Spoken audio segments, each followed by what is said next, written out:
नमस्कार, मैं हूं संतोष पाठक और आप देख रहे हैं द न्यूज लॉन्चर। इस वक्त की एक बड़ी खबर आ रही है दोस्तों। इस वक्त की एक ब्रेकिंग खबर आ रही है दोस्तों कि महाराष्ट्र में महायुति गठबंधन को ऐतिहासिक जीत दिलाने वाले शिवसेना के नेता महाराष्ट्र के मुख्यमंत्री एकनाथ शिंदे ने मुख्यमंत्री पद से इस्तीफा दे दिया है। जी हां दोस्तों, एक बड़ी और ऐतिहासिक जीत हासिल करने के बावजूद एकनाथ शिंदे ने महाराष्ट्र के मुख्यमंत्री पद से इस्तीफा दे दिया है। आप स्क्रीन पर वो वीडियो देख रहे होंगे कि महाराष्ट्र के मुख्यमंत्री एकनाथ शिंदे किस तरह से राजभवन पहुंचे। उनके साथ उनके दोनों उप मुख्यमंत्री, भाजपा के नेता देवेंद्र फडणवीस और एनसीपी के नेता अजीत पवार भी मौजूद रहे। एकनाथ शिंदे ने देवेंद्र फडणवीस और अजीत पवार के साथ जाकर राजभवन में राज्यपाल से मुलाकात की और उन्हें अपना इस्तीफा सौंप दिया। ये तमाम दृश्य आपको स्क्रीन पर नजर आ रहे होंगे दोस्तों कि किस तरह से वो राजभवन पहुंचे, किस तरह से राज्यपाल से उन्होंने मुलाकात की और किस तरह से राज्यपाल को उन्होंने मुख्यमंत्री पद से अपना इस्तीफा सौंप दिया। ऐसा बहुत कम देखने को मिलता होगा दोस्तों कि एक बड़ी जीत हासिल करने के बावजूद, अपने गठबंधन को एक बड़ी ऐतिहासिक और प्रचंड जीत दिलवाने के बावजूद किसी मुख्यमंत्री को अपने पद से इस्तीफा देना पड़ा हो। और हम क्यों कह रहे हैं कि सीएम शिंदे का इस्तीफा बाला साहब ठाकरे के विरासत का अपमान है, ये तमाम चीजें हम आपको इस वीडियो में बताएंगे। सबसे पहले आपको याद दिलाते हैं कि इस जनादेश का मतलब क्या था। जो महाराष्ट्र में विधानसभा चुनाव हुए, कई तरह के सवाल उठ रहे हैं, ईवीएम पे सवाल उठ रहे हैं, मशीन के खेला की बात कही जा रही है। लेकिन अगर सिर्फ एकनाथ शिंदे और शिवसेना, उनके शिंदे गुट के नेताओं के बयानों पर गौर किया जाए तो इस चुनाव के नतीजों को वो किस तरह से देख रहे थे। उन्होंने कहा कि महाराष्ट्र की जनता ने यह फैसला कर दिया है कि बाला साहब ठाकरे की विरासत का असली उत्तराधिकारी कौन है, असली शिवसेना कौन है, बाला साहब ठाकरे की विचारधारा को आगे बढ़ाने वाली पार्टी कौन है। एकनाथ शिंदे का यह दावा है कि जनता ने उन्हें बाला साहब ठाकरे की विरासत का उत्तराधिकारी स्वीकार कर लिया है, मोहर लगा दिया है, ठप्पा लगा दिया है मशीन का बटन दबाकर। लेकिन अब क्या बाला साहब ठाकरे की विरासत का अपमान हो रहा है? क्या बाला साहब ठाकरे की विचारधारा, उनकी विरासत का अपमान किया जा रहा है? महाराष्ट्र की जनता ने बकौल एकनाथ शिंदे उन्हें जिन बाला साहब ठाकरे की विरासत का उत्तराधिकारी चुन लिया था, उन्हीं उत्तराधिकारी को बीजेपी ने एक तरह से मुख्यमंत्री पद से हटा दिया है।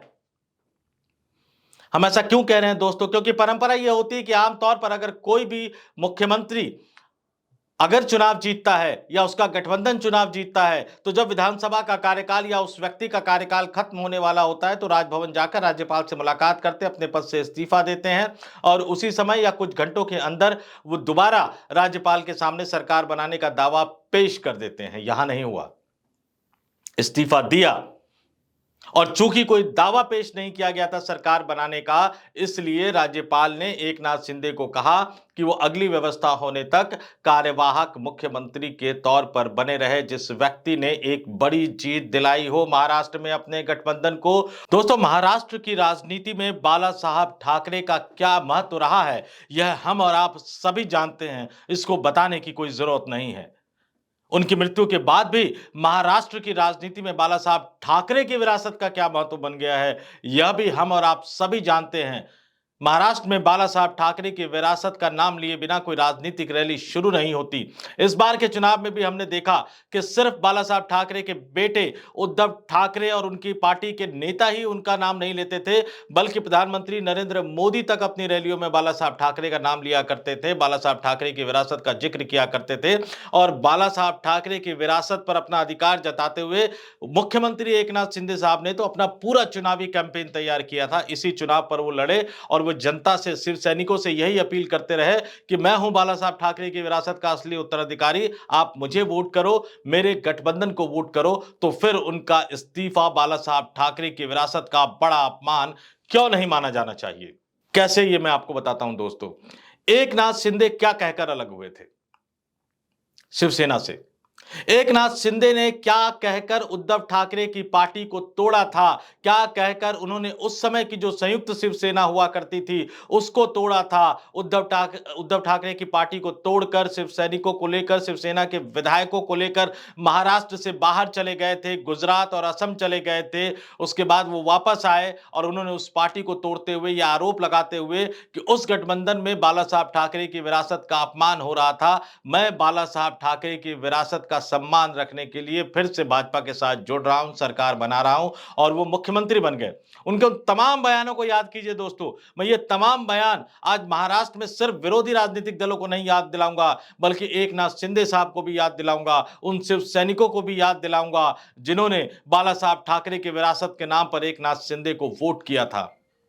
उस समय एकनाथ शिंदे आरोप लगाते थे कि उद्धव ठाकरे सरकार नहीं चला रहे हैं, बल्कि दिल्ली में बैठी सोनिया गांधी सरकार चला रही है, गांधी परिवार सरकार चला रहे हैं और शरद पवार सरकार चला रहे हैं। आरोप लगाया था एकनाथ शिंदे ने कि उद्धव ठाकरे जिस तरह से कांग्रेस और एनसीपी के दबाव में, जिनसे बाला साहब ठाकरे अपनी ताउम्र संघर्ष करते रहे, उनके दबाव में वो सरकार चला रहे हैं। सिर्फ सैनिकों का अपमान हो रहा है, बाला साहब ठाकरे का अपमान हो रहा है, बाला साहब ठाकरे की विरासत का अपमान हो रहा है। और आज की हालत देखिए क्या हो गया है।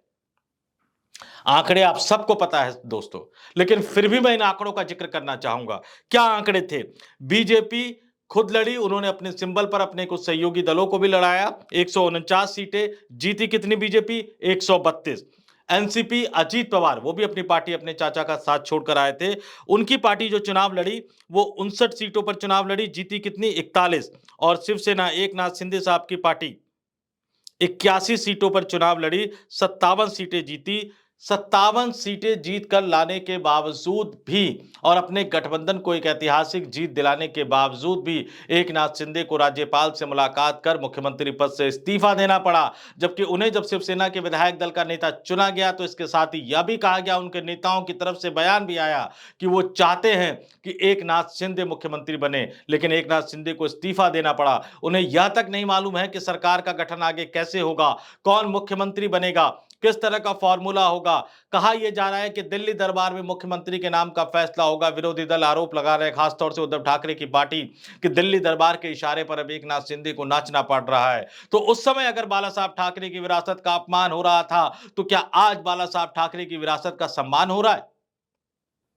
क्या एकनाथ शिंदे साहब कहेंगे कि नहीं, बाला साहब ठाकरे की विरासत का उत्तराधिकारी मैं हूं, मुझे जनता ने असली शिव सेना के रूप में चुना है, मुझे जनता ने बाला साहब ठाकरे को उत्तराधिकारी के रूप में चुना है, और महाराष्ट्र में शिव सैनिकों की चलेगी, शिव सेना की चलेगी, मुख्यमंत्री मैं ही बनूंगा, मेरी पार्टी का बनेगा, क्योंकि हम बाला साहब ठाकरे के असली वारिस है, असली उत्तराधिकारी है, नहीं कह सकते एकनाथ शिंदे। और इसीलिए हम कह रहे हैं दोस्तों कि एकनाथ शिंदे का मुख्यमंत्री पद से इस्तीफा, राज्यपाल द्वारा उन्हें नए मुख्यमंत्री बने रहने तक कार्यवाहक मुख्यमंत्री के रूप में काम करने का दायित्व सौंपना, और अभी तक इस बात की क्लियरिटी नहीं होना कि महाराष्ट्र का अगला मुख्यमंत्री कौन होगा, उन्हें इस बात का आभास तक नहीं होना, सिर्फ सैनिकों को नहीं पता लग पाना, शिवसेना के नेताओं को नहीं पता लग पाना, ये अपने आप में बाला साहब ठाकरे की विरासत का एक बड़ा अपमान है। और देखिए किस तरह से गोलबंदी हो रही है। एक तरफ जहां एकनाथ शिंदे को मुख्यमंत्री पद से इस्तीफा देना पड़ा, दूसरी तरफ बीजेपी लगातार समर्थकों को जुटाए जा रही है, लगातार वो बहुमत की तरफ बढ़ रही है। 288 सदस्यीय विधानसभा, 145 सदस्य चाहिए बहुमत जुटाने के लिए, और बीजेपी धीरे धीरे धीरे उस आंकड़े की तरफ बढ़ती जा रही है। दोस्तों जैसा कि मैंने आंकड़ा बताया था आपको, वो आंकड़ा क्या कह रहा है? बीजेपी के पास अपने 132 विधायक है, 5 विधायक और उनके साथ जुड़ गए, 137 विधायक है आज की तारीख में। अगर वो कुछ दूसरे सहयोगियों को जोड़ लेते हैं, तोड़-फोड़ कर लेते हैं, तो भी बहुमत हो जाएगा। लेकिन जो हमारे सूत्र ये बता रहे हैं कि अजीत पवार बिल्कुल साफ-साफ कह चुके हैं, चूंकि अजीत पवार ये समझ चुके हैं कि वो मुख्यमंत्री तो नहीं बनाए जाएंगे, तो अजीत पवार उप मुख्यमंत्री पद को लेकर सहमत है। और आज की तारीख में हालत ये है कि भाजपा को एकनाथ शिंदे की जरूरत नहीं है। एकनाथ शिंदे के सहयोग के बिना भी भाजपा सरकार बना सकती है, स्थायी सरकार बना सकती है, उसको चला भी सकती है, उस सरकार को टिका भी सकती है। और क्या यही मजबूरी तो नहीं है एकनाथ शिंदे साहब की कि उनको भाजपा के दबाव में आना पड़ रहा है, भाजपा के दबाव में आकर उन्हें इस्तीफा देना पड़ रहा है?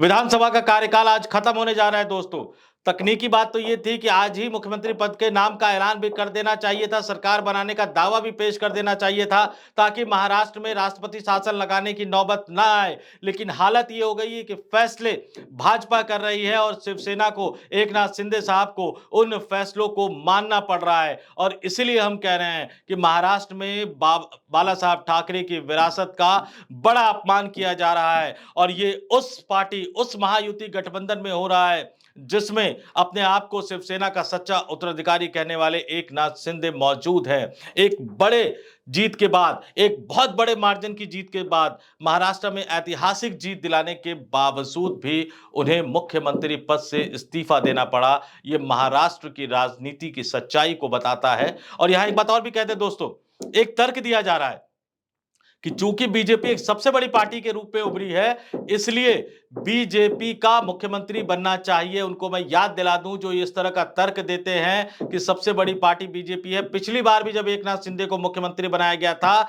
जब वो शिवसेना को तोड़कर भाजपा के साथ आए थे, उस समय भी भाजपा के पास सबसे ज्यादा विधायक थे, उनके मुकाबले ज्यादा विधायक थे, लेकिन उन्होंने मुख्यमंत्री एकनाथ शिंदे को चुना क्योंकि भाजपा को यह लग रहा था कि अगर उद्धव ठाकरे वाली शिवसेना को तोड़ना है, बाला साहब ठाकरे की विरासत पर कब्जा जमाना है, तो इन्हें मुख्यमंत्री बनाना पड़ेगा। उस समय उनको मुख्यमंत्री बनाया, एक बड़ी जीत हासिल की। तो फिर इस बड़ी जीत हासिल करने के बाद एकनाथ शिंदे को इस्तीफा देने के लिए मजबूर क्यों किया गया?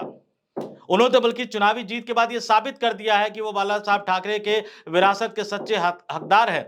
महाराष्ट्र में यह नंबर गेम सबको समझ आ चुका है। पहले भी इसी नंबर के आधार पर कम विधायक होने के बावजूद एकनाथ शिंदे को मुख्यमंत्री बनाया गया था, लेकिन इस बार अलग अलग तरह के तर्क दिए जा रहे हैं, चूंकि भाजपा खुद बहुमत के करीब है और यही बार बार सवाल उठ रहे हैं कि एकनाथ शिंदे जिस तरह के आरोप उद्धव ठाकरे पर लगाया करते थे, क्या आज वो तमाम आरोप उन्हीं पर सही और सटीक नहीं साबित हो रहे? क्या वो दिल्ली दरबार के दबाव में काम नहीं कर रहे हैं? क्या उनको दिल्ली दरबार के दबाव में मुख्यमंत्री पद से इस्तीफा नहीं देना पड़ा है? अपने महागठबंधन को जिताने के बावजूद भी आखिर क्यों उनको इस्तीफा देना पड़ा? इन तमाम सवालों के जवाब एकनाथ शिंदे साहब को आज नहीं तो कल देने पड़ेंगे।